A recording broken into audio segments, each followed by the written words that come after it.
Welcome to the Fourth Branch Podcast. My name is Atalo Osama. I'm here with my co-host Brian. How are you doing this afternoon? Doing pretty good, doing pretty good. No complaints. All right, so let's go ahead and give this another try. We are had some unexpected technical difficulties. As this conversation progresses, you'll understand the irony of it and why we find it so hilarious that we might have some technical difficulties. We're going to have a real candid conversation today. We really are proponents of unapologetic discussion, and true to that premise, we even when the topic is contentious or controversial, that's nothing to shy away from. Want to lean into that. Very excited to have this discussion with you today. Yeah, yeah. I just feel like there are things going on in the world, both, there are things that are going on domestically and internationally that beg for conversation and attention. They beg for somebody to say, stop for a second. Right. Look at all of these things in the aggregate. Don't look at everything in isolation. And for the purpose of this conversation, I will say that I want to lean on something that I say a lot, which is something, someone, or a system better by what it never does, by what it never says, than by what it does say, because there's so many ways to use trick speech and Mm, basically political babble to seem as though you're supporting something when you're really not. But it's what is never touched, what is never talked about. And a modification to that for this conversation is what they don't want you to talk about.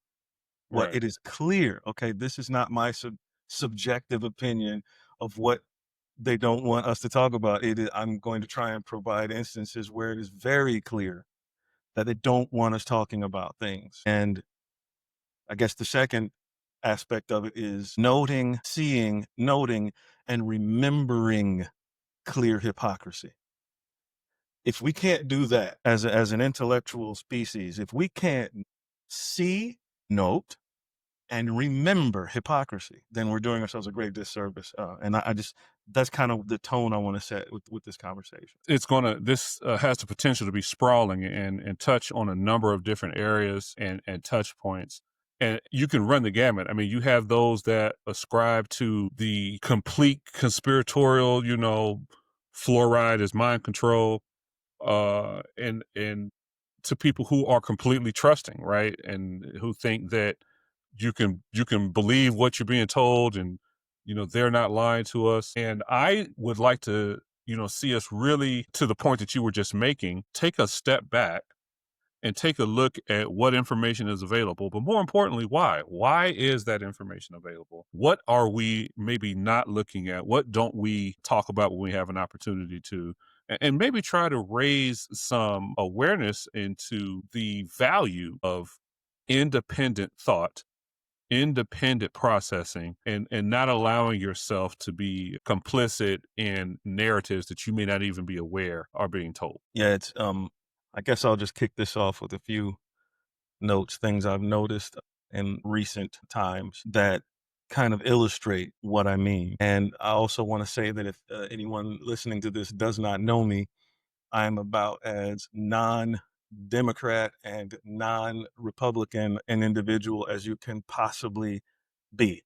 Stress the fact that what I attempt to be is an independent thinker, Mm. something that is highly discouraged and railed against even in our society. So what I'll start off with is a few things on hypocrisy and sudden changes of heart and how it outlines control, Okay. some control on a higher level. And the first thing I'll mention is in the media. There was a very famous gentleman that I used to enjoy his comedy on when he was on Comedy Central, Stephen Colbert. I used to Colbert. enjoy watching it, and I'm talking 8, 9, 10 years ago, who made himself clear to me, in my opinion, to be a shill, someone who will just say whatever is convenient. And I back that up by the fact that anyone can look up in 2020, he did an entire show about how Americans need to be very cautious when it comes to um, new vaccines and vaccines in general, and really need to consider the negative health consequences of vaccines. Did an entire show on it. And then 1 year later, in 2021, was one of the biggest proponents of calling anyone an idiot for not Wow. taking an experimental drug, a gene therapy, if you will. Hmm. That's one example. In politics, because again, this is not one-sided. In politics, J.D. Vance has gone to another set of countries and berated their leaders. I mean, dressed them down for censorship, for cracking down on protesters, but never ever mentioning that we're doing the exact same thing here. Right. And now, let me give a little more background on what he was saying about the protesters. Those protesters at that point were upset and talking about child trafficking. So look now at his stance. Where is he? Where is he, everyone? I'm looking. Where is he when his president comes out and says, don't worry now, nothing to see here. Right. It's all Right. imaginary. Just don't even, come on, guys, really. What was his word, Trump's word, to describe people who were concerned about the legitimate child trafficking organization that is swept under the rug? Response was those people were stupid. Right. Okay, protest equals terrorism. Has anybody noticed that? That's another one. Yeah. Protest equals terrorism, everybody. I mean, think about that for a second. I've warned about this several times in several different forms of media. Fall for it if you want to. You're next. I know I get scattered sometimes, but okay. If anyone was watching the newest season of Squid Games, if you understand some Latin, you look at the background in all the rooms and it says in Latin in all the rooms, today it's me. Tomorrow it It's will you. be you. Yeah. I mean, come on. Anyway, okay, I'm sorry. I get too deep down the No, rabbit. no, not at all. And I think it kind of speaks to the challenge and why I love the idea of discourse, right? Because conversation is a perfect crucible for ideas, and the sharing of ideas and discovering and landing on the best idea and propagating and promulgating that best idea is how we became the dominant species on the planet. This didn't used to be a controversial concept. The benefit of community is so that I don't have to rely on my own brain power and my own knowledge and my own experience. Can we communally, this is the best way to fish. These are the strongest homes to build. This works well for child raising. This is how you can best care for animals. And somewhere along the way, we have lost this idea that every voice has value. We have lost that. And now it's my voice has value. And if you don't listen to what I say, you get a label. You are a homophobe. You are a xenophobe. You are unpatriotic. You are pick it. You can pick whatever you want to be called. And that, in my humble opinion, is the antithesis of the open and free society that we purport ourselves to be. And at some point, we have got to get back to, and this was what concerned me initially, and why I wanted why I think the Fourth Branch podcast is so important, because we have got to get back to unapologetic honesty and discussion. And this is not being told what to think, but what do you think about this? And if we do that on a broad scale, this is how you come up with the best ideas and the best solutions, as opposed to, and I apologize, I'm going to get long-winded here because you got me on my soapbox. Go for it. This is why we continue to see the persistence in societal ills like we do, because our commitment to solutions is not as genuine as we appear to make it seem. We are not genuinely interested in solving problems as we are interested in presenting narratives. And when you control the narrative and you have mastered that narrative and quantified that narrative, and that narrative is now profit driven, and it's the base of your power. There is little incentive to upset the narrative. Very little incentive. And at some point, someone, I would hope, we get to the point to where it's like, okay, instead of just buying into the narrative, instead of doing that, why don't we have a discussion about how things are and what do we really need? And in my professional life, one of the concepts that I teach on and work with is continuous improvement. This idea that you are never at your peak, there's always something to improve. The only reason, for those who are listening, the only reason that the prison population has remained at above 3 million, outpacing the next 10 country populations combined, the only reason that that has persisted is because we have not decided to change it. That's the only reason.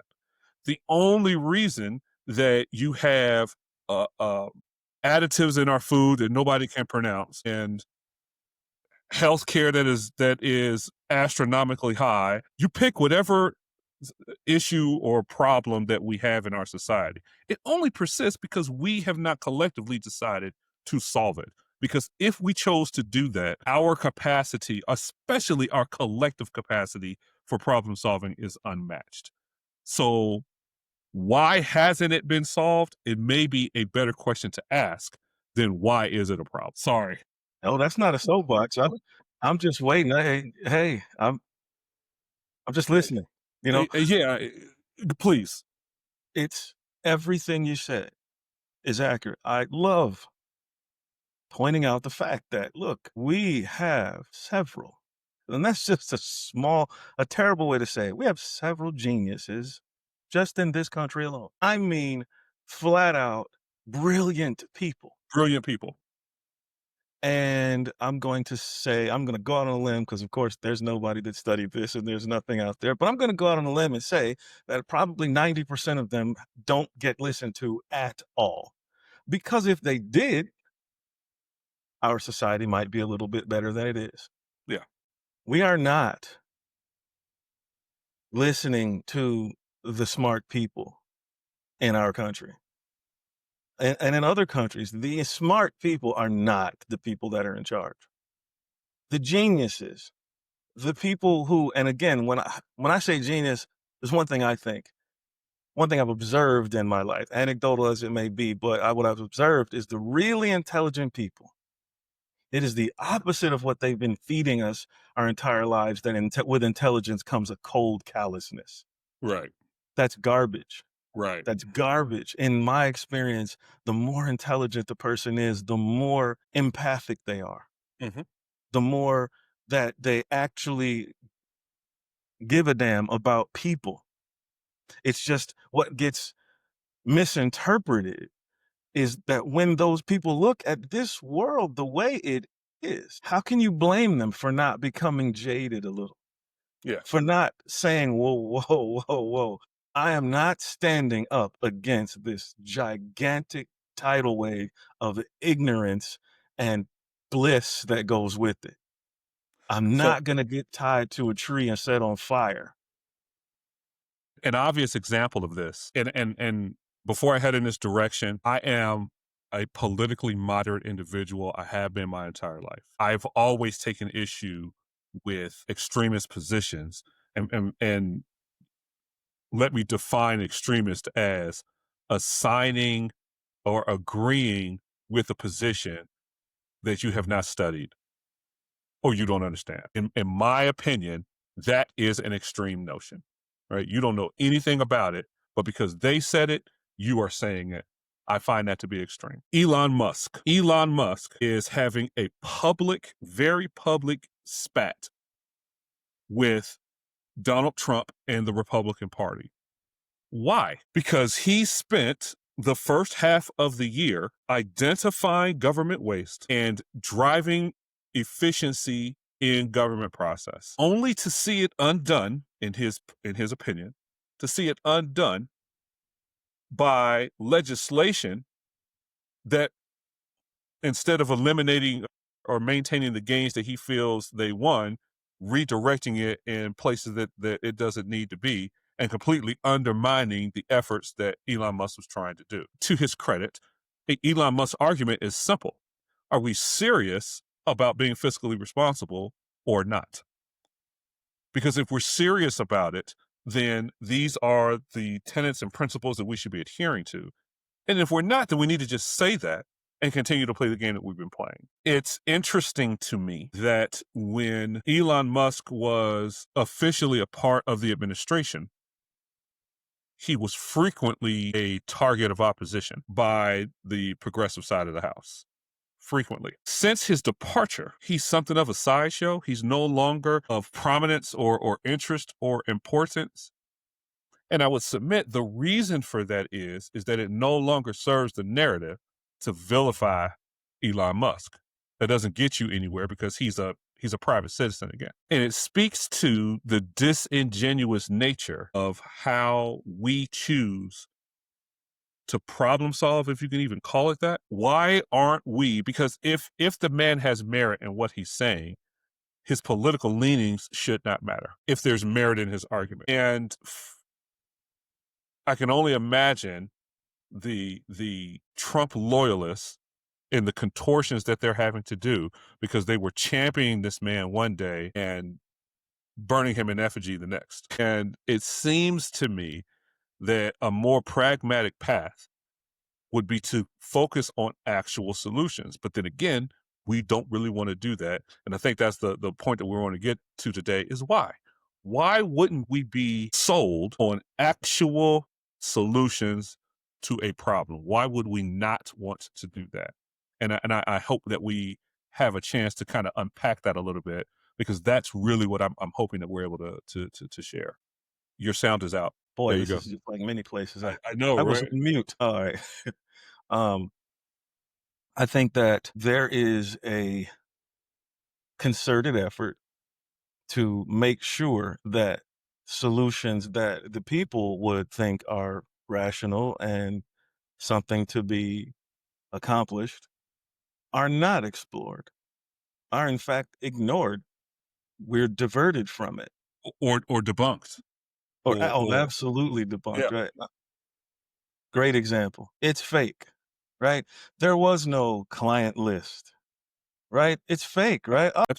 Yeah. It is a statement by the President of the United States says this is all just terrible accusations made up by these high-powered Democratic people that he names in politics. So his solution is ignore it.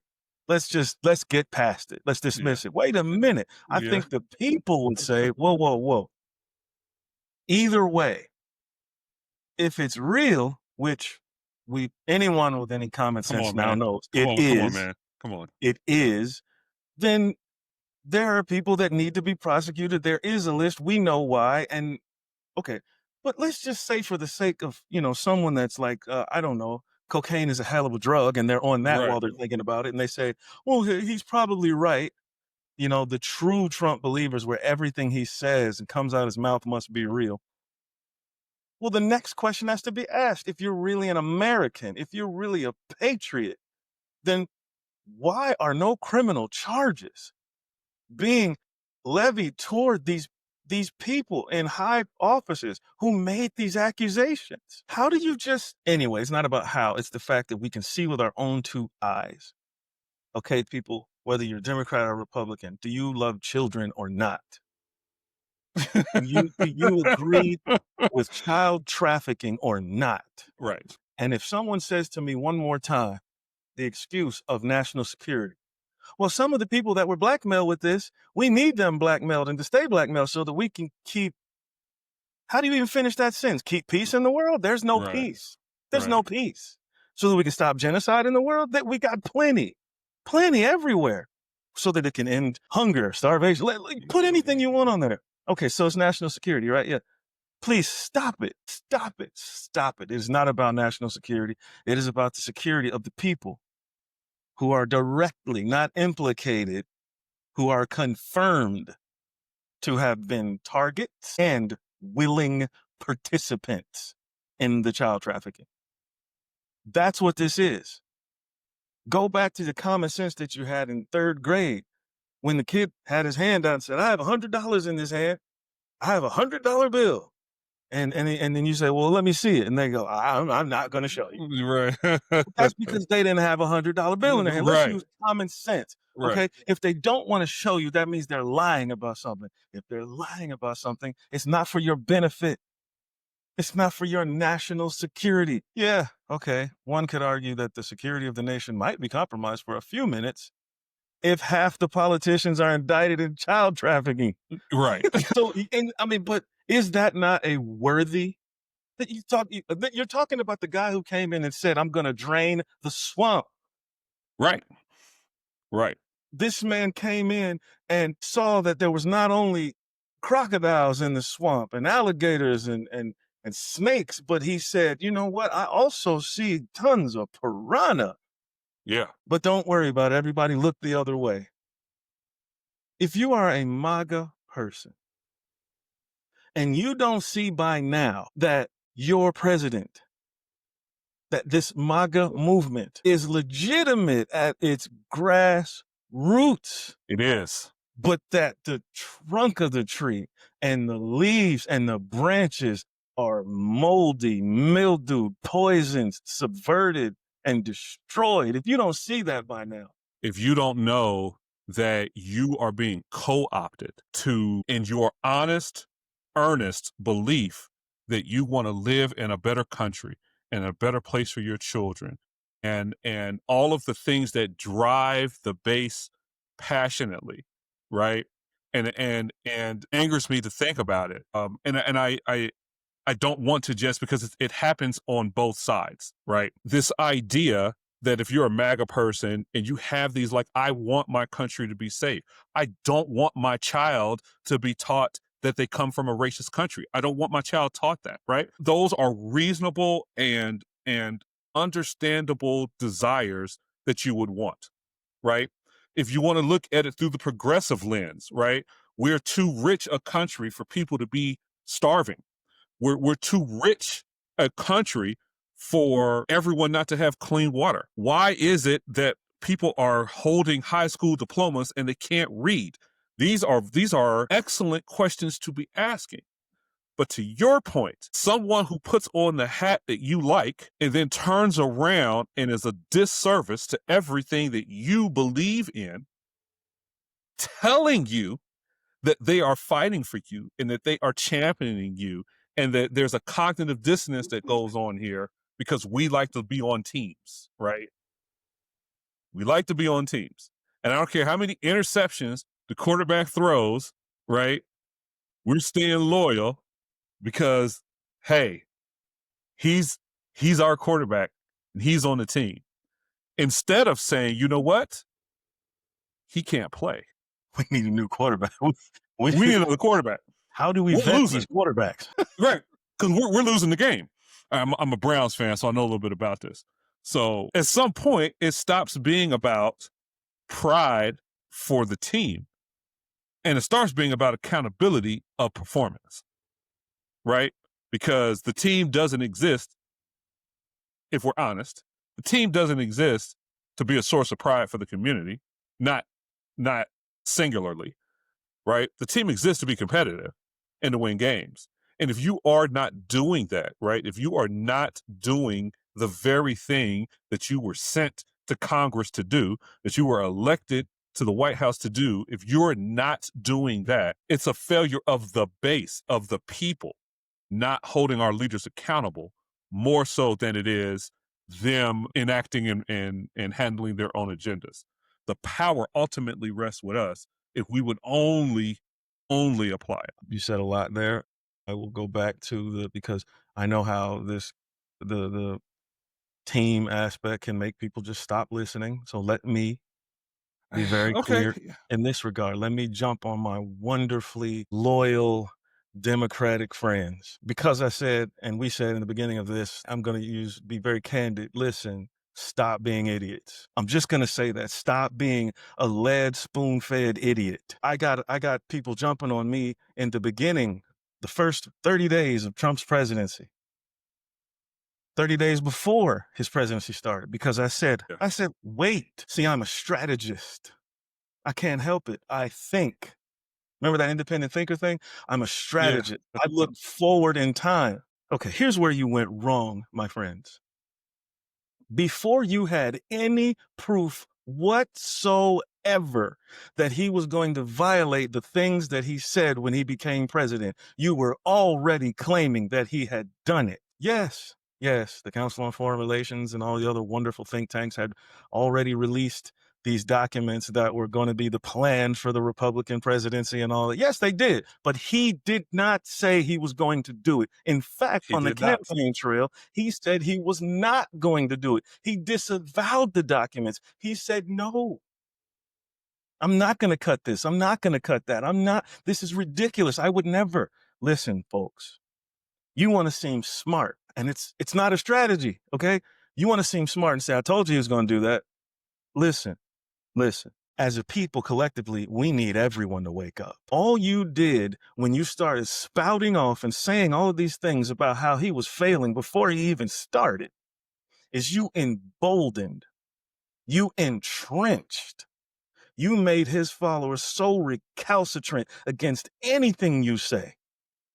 Because at the time you were saying it, you had no proof. What you need to do is stand up and say, you know what, sir? Hey, you said you're not going to touch this program. Great.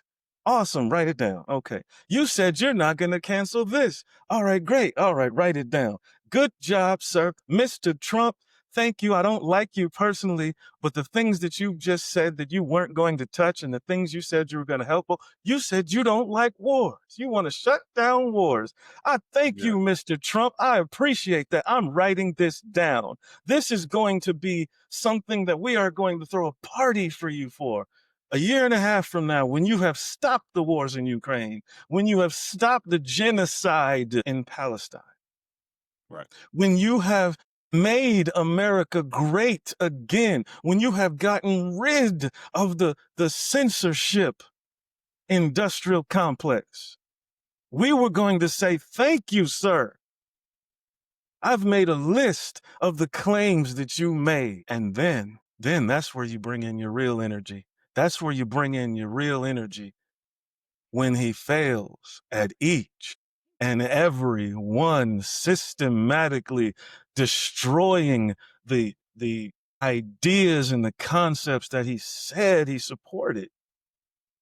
Now you show the list again. You put it not in his face because he doesn't care. Now you go to the people that you have not already ultimately alienated, and you've given them the right to call you an idiot because you weren't right when you said it. He hadn't done it yet. You gave them reason to sit in offices and buildings and homes and living rooms and say, look at those nuts over there, accusing him of doing things he hasn't done. You're giving them license to dismiss you.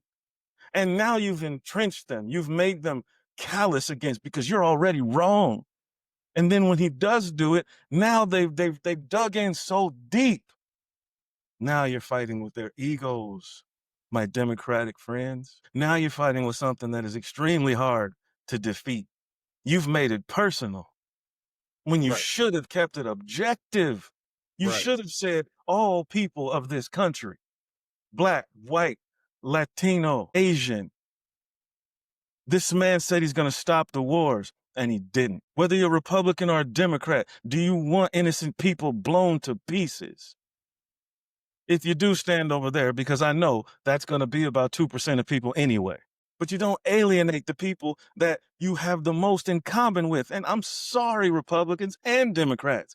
You have more in common with each other than you have with J.D. Vance or Donald Trump or Joe Biden or Kamala Harris. You have more in common with a Ku Klux Klan member than you have in common with Donald Trump.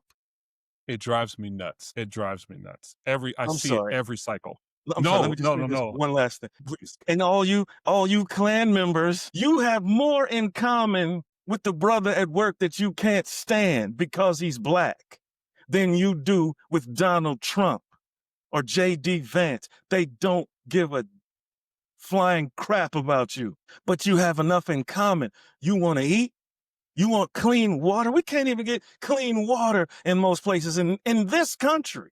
Big Right. cities, you can't get clean water. The EPA standards for clean water are ridiculous.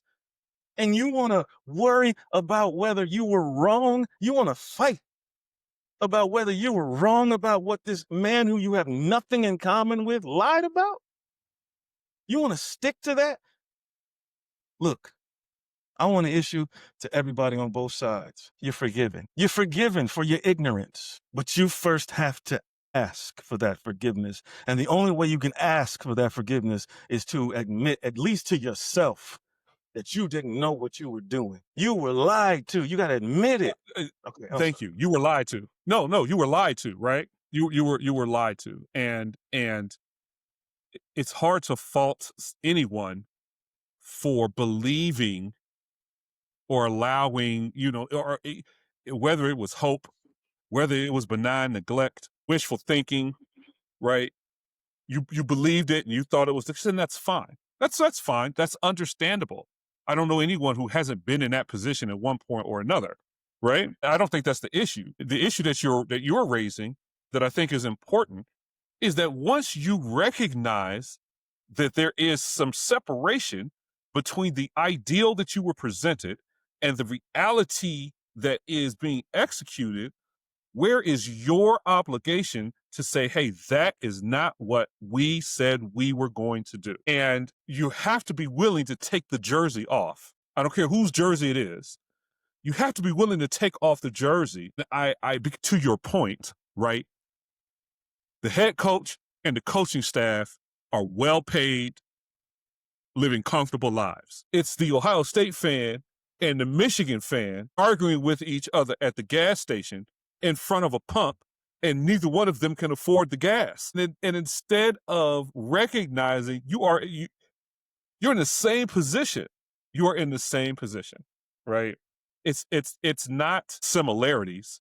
It's identical. You are in the exact same boat. You just have a perception of separation and a perception of differentiation.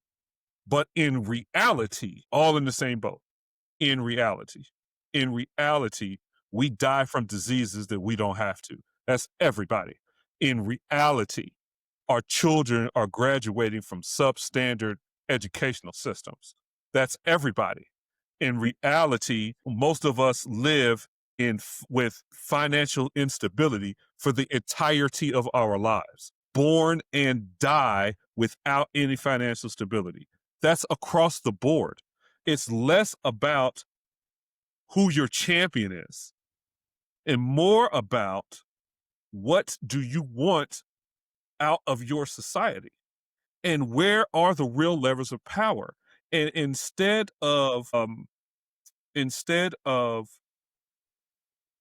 assigning that responsibility to an avatar in the form of your favorite political candidate, you can hold on to the reins yourself because that's where they belong. If we do this right, a politician would be terrified to dismiss their base. They would be terrified of it because they would know the next time around, they're gone. Instead of, they know, listen, all I got to do is run a couple ads. We're going to say something mean about gay people and we're going to rail against welfare and I'm going to get reelected again. We're gonna run some ads and we're going to talk about how good unions are and we're going to talk about Juneteenth and then we're going to get reelected. And we keep playing this game. And it's hard for me to watch, right? And I'm soon, I'm in my fifth century now. I'm sorry, a decade, my fifth decade. I'm in my fifth decade now. Yeah. It feels like 5 centuries. I'm in my fifth decade now. And I've been around long enough to see and establish patterns. And this is kind of what I wanted to get to when you opened. I may not know whether or not the intent of an individual and their decision making is. But I'm pretty good at recognizing patterns. It's part of what I do for a living. And I don't have to turn the TV on to know what the political commercial is going to look like and what they're going to say. I have no idea who the candidates are going to be for the next presidential cycle, but I would bet cash money what their platforms are going to be 4 years from now. Why is that? How is that possible? Look at a policy speech from 1974 and a policy speech from 2024 and see how many differences can you find. We're talking about the same problems for half a century and we still haven't figured up we haven't figured them out. That should ring in your mind. We are too talented not to solve problems. We do it all the time. So for a problem to go unsolved, to me, says more about what our collective intent is than anything else. Marvin Gaye asked the question, what is going on? Yeah. And decades later, you know what? Let's be consistent. Centuries later. You can kiss my ass. You know what I was trying to you know what I was trying to say. I do the same thing. So you know, maybe we cut that part out. I don't know. Yeah. No. But he asked what is going on, and it is not lost that so many people still don't know, still thirst and hunger for the answer to that question. And they're fed one of my favorite things, the surrogate battles, so that they can, because they did studies on human psychology. They've done them for actual centuries. How to control the masses. And you have to let people have conflict. They kind of realize, as was stated in the Matrix, if people don't have conflict, they're not at peace. They will cause problems.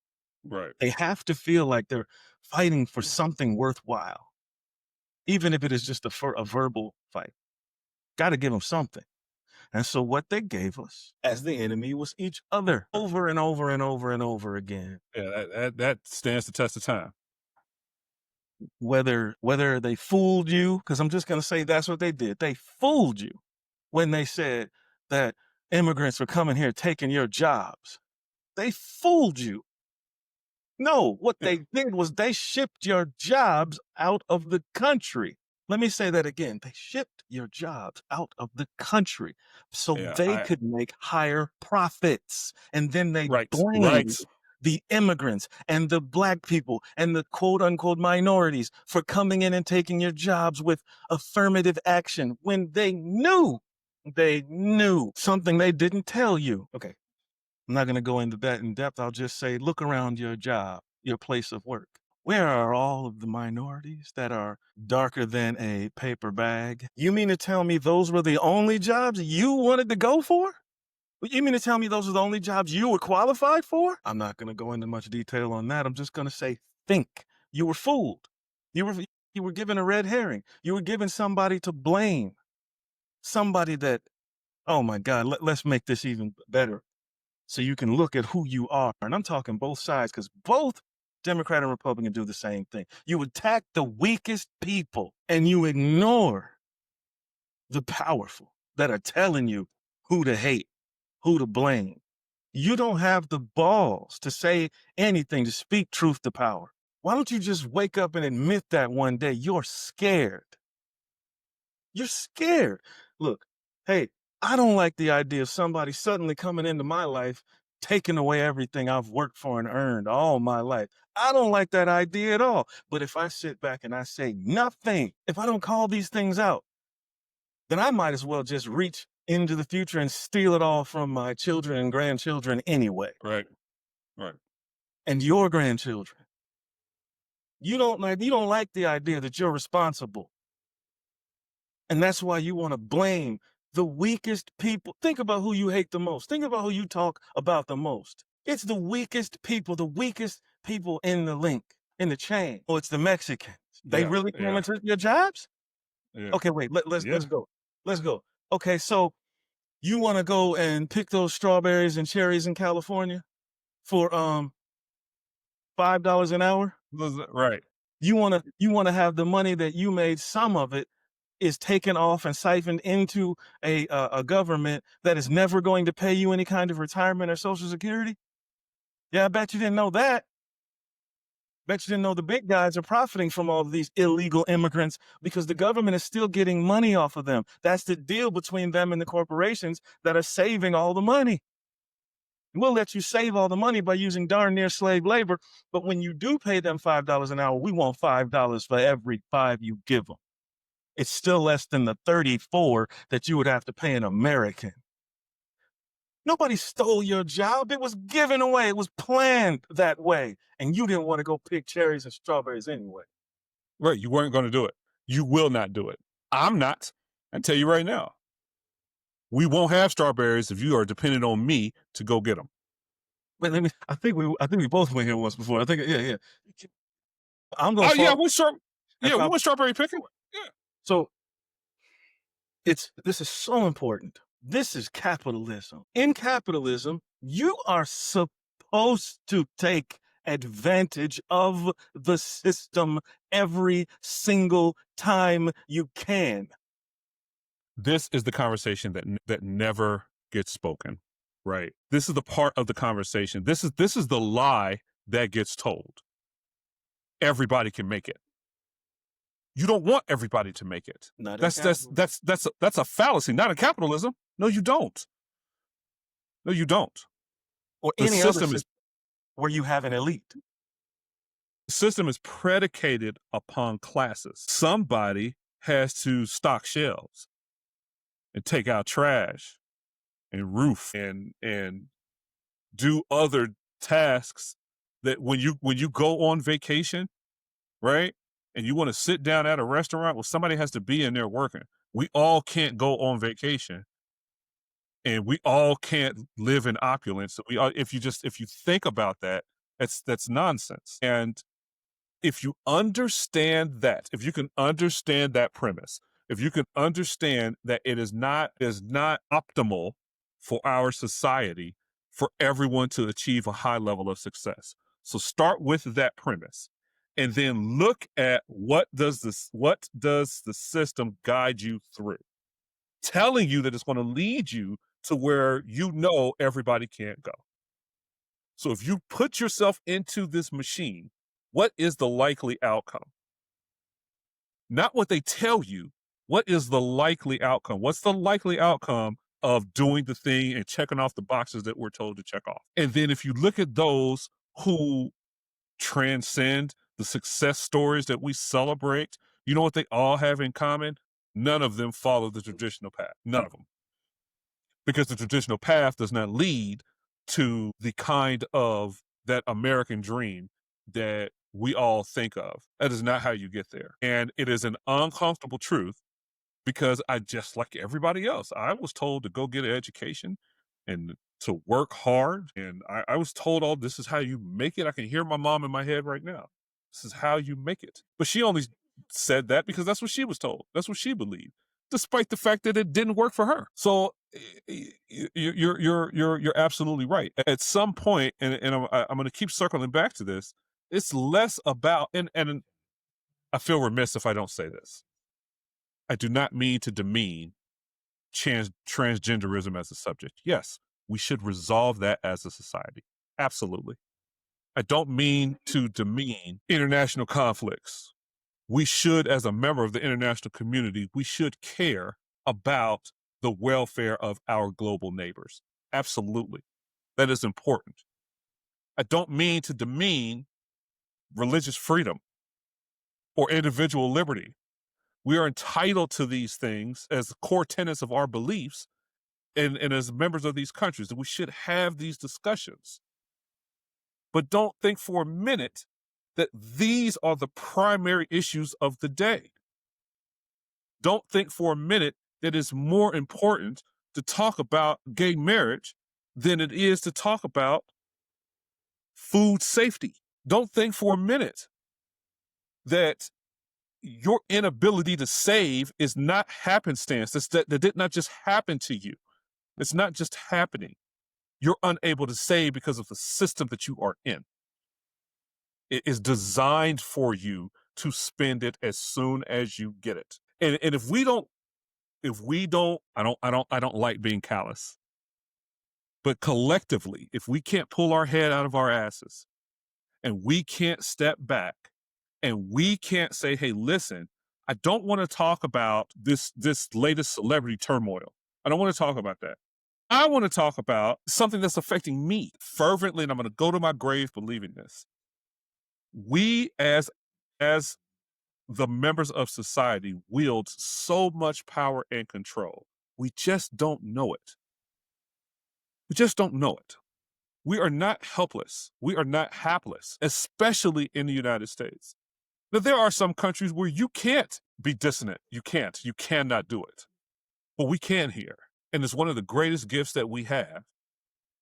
And we should wield it with every fiber of our being, because that is how we get to. I'm not saying that I have all the answers, but I know for a fact that we will find the answers by working together. I would say that while we have the ability to Wow, we do. Right. speak with risk, because there is another level where it's not speak with risk, it's speak with the certainty that you will suffer. Well, we've And experienced a little bit of that. That's cancel culture, right? We've yes, experienced a yes, little bit of that. which right there, they taught you to do it to others. Listen, let me restate the quote on the wall in one of the most popular shows that they put out there for you. A show that showcases man's inhumanity towards men and women, of course. Showcases it, makes it entertainment, from the Hunger Games to the Squid Games. They're telling you, we know if we put you under pressure, you will kill your fellow man. We know if we make you feel scared, you will massacre your fellow man. You will ignore your fellow man. Good, we can use that. So what we're going to do is we're going to persecute these people over here in this particular way. And we're going to say, no, don't you worry about a thing. This is about them. Wink, wink. You know what we're doing, right? Right. This will never come back to you. That's what they fooled you into believing.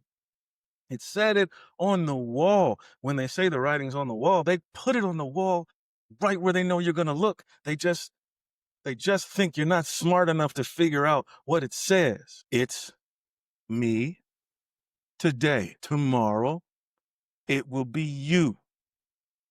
Every single time you let them censor someone on a topic, you're signing your own warrant for a new topic on a new day. Stop being foolish. Stop following people that you just assume have your best interest in mind, even when they keep doing things that are against your best interest.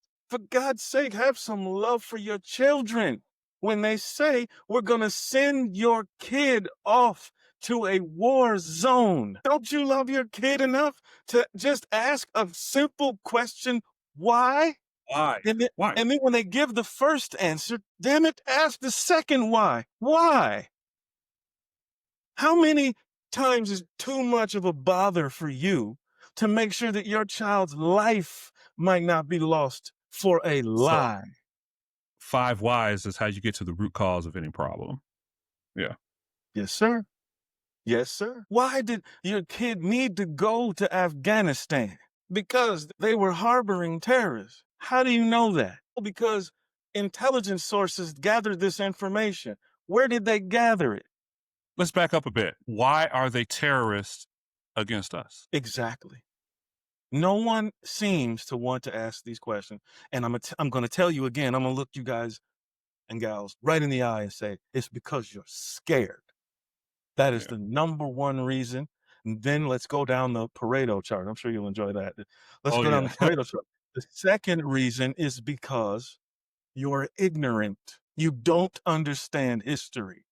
You don't understand geopolitical dynamics. You Yeah. don't understand the true goals of the people in power, even though they advertise it in your face. They write it in their memoirs as they die, every generation, their Yeah. dreams and aspirations. for disenfranchising you. You. Let me say something. Look, I grew up in the North. I moved way down south, Florida. I'm now back in the South. Let me tell you, people from the North, if you think you don't have anything common with a quote unquote redneck, you are totally confused. You haven't traveled. You haven't been anywhere. And I say it all the time. There are people that don't really enjoy conversations with me a lot because I challenge paradigms. I tell them all the time, look, you enjoy calling yourself that word, and that's the only reason I'm kind of comfortable using it right now, because it's almost like a term of endearment, like another word that gets used. Right. It's just a different circumstances. I'm not going there. But let me just tell you, I tell them, look, you don't understand what is happening to these people that you think are so violent and not worth it, and it's gonna happen to you next. Yeah. It's already happening. Yeah. It's already happening. Look at January 6th. You saw what happened. You saw the game that was played, but you denied it for the last 20 years. You denied it with the G8 summit in Canada. You denied it. You denied it with certain riots that broke out. Yeah. But suddenly now you're all aware of agent provocateurs. Suddenly you're aware of sabotage. Suddenly you're talking about pallets of bricks being dropped off in places. Right.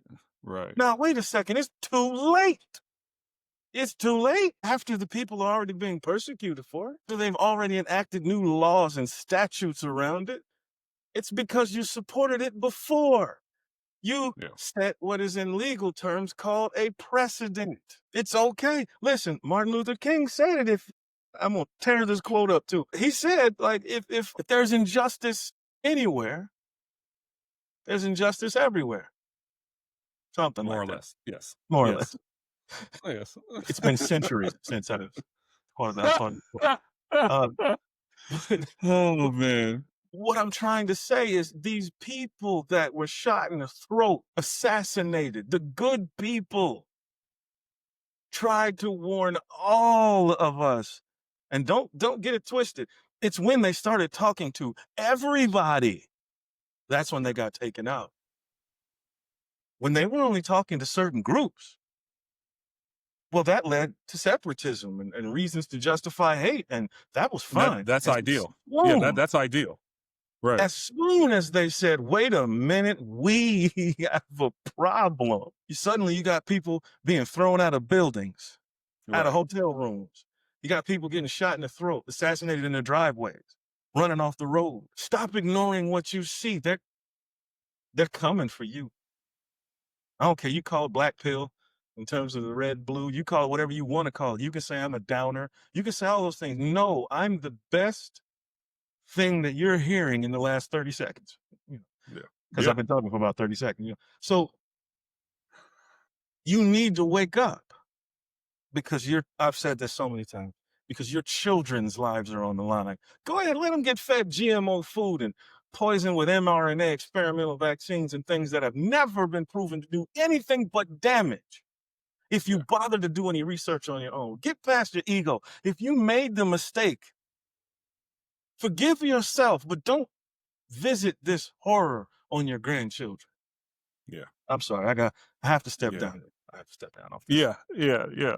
I know. If anyone can take anything away from the discussion that we've had today, and I'm not a thin veneer person. I don't ascribe to that theology. I think people are innately good more than they are innately bad. But I do believe that psychology is pliable, and it is easy if you understand the tools how to control and contort a way of thinking. Part of the training that I have to go through is about unconscious bias. And the premise behind unconscious bias suggests that through no fault of your own, you can develop a sense of beliefs and understandings that aren't rooted in reality. And I want to challenge anybody who's listening to expand that principle a little wider. Maybe, just maybe, the issues of the day serve a purpose more than informing you. Maybe there's a bigger purpose behind it. Just maybe. Maybe just maybe that so-called person that's on the other side of the yard, but fine. On the other side, maybe because they're shopping in the same stores and their kids are going to the same schools and you guys are working the same jobs and live in the same neighborhoods and drinking the same water and subject to the same weather and same access to medical care, maybe there isn't as much space between the two of you as you have been led to believe. Just maybe. And then think about who you never see in your gas stations, in grocery stores, and schools, and public transit systems. Who's never there? Where are they? Where do they get their food from? What water are they drinking? How are their children being educated? Maybe there's a just maybe, right? And I'm not a conspiracy theorist. I don't believe in unproven, unfounded, but I do observe patterns. And I just want to challenge you. Maybe making America great is about some more basic things than what we've been led to believe. Maybe if you believe yourself to be a progressive, maybe that means solving some decades, I got it right that time, some decades long problems that we should not have to continue to deal with. I mean, I could talk about this forever. If you are a progressive and you believe in climate change, and that's a concern for you, do you know what the biggest contributor to climate change is? It is fossil fuel consumption. Do you know the solution to fossil fuel consumption is going on 70 years old? The problem was solved decades ago. We're not burning gasoline because we don't have a choice. We're burning gasoline because it's profitable. That's why we're burning gasoline. And this is not about legislation and forcing farmers to make difficult decisions. That's not the problem. The problem is that you are a part of a machine that is by design choosing profits over progress. And if you're a progressive, why don't you make that your fight? Look into that and see how quickly you would align with that farmer that you can't stand because he's got a "Make America Great Again" sign in front of his house. I just want to suggest that maybe, guys, maybe we have work to do as a united front. And we're not always going to hold hands and agree on everything. I don't expect that. But on the basic things, these are easy. I don't want to say that they're easy. These are solvable problems. They're solvable. But it takes all of us to do it. And I'll end there. Yeah, I'll just second all of that and just say what I said earlier. I've sounded angry. I've sounded judgmental, and I just want you to understand, though, there's something else I learned a long time ago. You can be the smartest person on earth, but if the only thing that you are allowed to know is based on falsehoods and lies, it's not that you're stupid, that you made the wrong decision. It is that you were deceived. You were lied to. Garbage in, garbage out.